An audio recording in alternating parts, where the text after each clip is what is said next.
Да се спуштат царинските стапки дури и до нула. Ова е она што може да го понуди македонската влада и на тој начин да проба да ја предомисли американската администрација, да ја коригираат новата повисока царина за увоз од Македонија. Министерката Кочовска рече дека главните преговори ги води министерот за надворешни Муцунски и дека тој најдобро знае кога може да има повратен одговор, иако очекува тоа наскоро да се случи, пошто точно ќе се утврди како ќе се делува, но она што засега стои како опција е намалување на царините за увоз од САД, одлука која Кочовска тврди дека нема да влијае на приходите во буџетот. Било каква промена во овој дел, кај царинските стапки апсолутно нема да има никакво влијание на буџетот.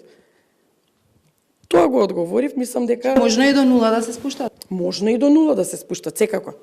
Досега дел од економистите предупредија дека повисоката царина од САД ќе создаде проблеми на повеќе сектори во домашната економија и побараа брза реакција. Но министерката Кочовска тврди дека повисоката царина нема да донесе бран отпуштања во земјава. Има одреден ефект, но тоа нема да значи дека ќе имаме отпуштање од работа. Да, имаме проблем, само во една ситуација, тоа е во државата и тој проблем сега во моментот го решаваме со една компанија која што на некој начин директно зависи од да кажам, извозот во Соединетите Американски држави. И таа смета дека станува збор за грешка во одлуката, иако првично од владата соопштија дека новата повисока царина од 33% за земјава е очекувана. Според податоците од Царинската управа пак, највисоката царина за увоз од САД е 15% и се однесува за лешници. 7% е за увоз на оружја, за најголем дел на производите од таму нема царина.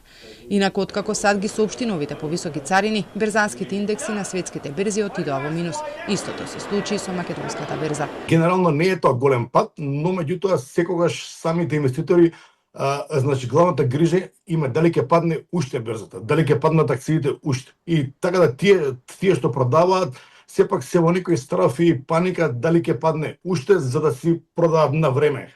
Значи како да кажам, иако тој пат по мене не е голем, значи воопшто е еден вид корекција која што е околу 10%. Методологијата пак по која се пресметани новите повисоки царини на САД најде на критики од многу светски економии и нобеловци.